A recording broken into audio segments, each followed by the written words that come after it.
कालव्यालमुखग्रास त्रास निर्णास हेतवे श्रीमद्भागवतम शास्त्रम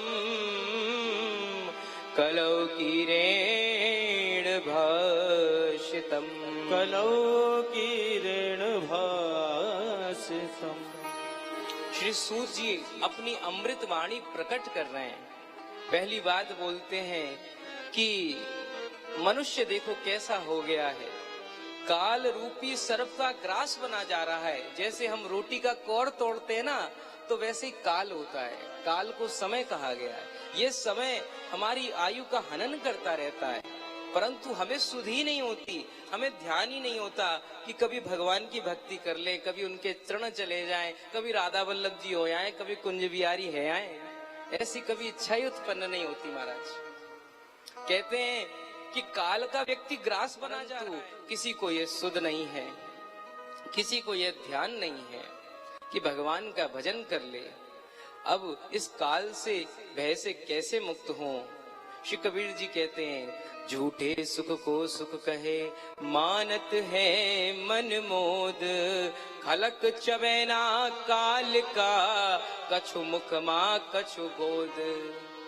कबीरदास जी बड़े अच्छे भाव प्रस्तुत करते हैं। कहते हैं कि हम लोग झूठे सुख को सुख मान के बैठे हैं, मन माना आचरण कर लेते हैं, और उसके बाद में कुछ तो काल ले गया, कुछ समय ले गया, कुछ को अपने संग अपने मुख का कौर बना लिया, कुछ को बनाने वाला है।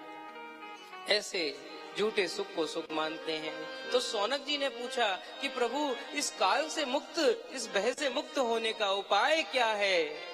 तो शौनक जी को सूत जी उत्तर देते हैं, श्रीमद् भागवतम शास्त्रम। कौन सा शास्त्र? श्रीमद् भागवत। श्रीमद् भागवत की ऐसी कथा है कि जिसके श्रवण करने मात्र से, जिसके पठन करने मात्र से, जिसके रटन करने मात्र से आपको भगवान की कृपा मिल जाती है। काल रूपी व्याल से व्यक्ति बच जाता है। जैसे काल आए, आपको चुराए, आपके सामने मृत्यु का भय आए, मृत्यु के भय से भी मुक्त हो जाता है। परंतु शर्त एक है। सूत जी कहते हैं एक शर्त है।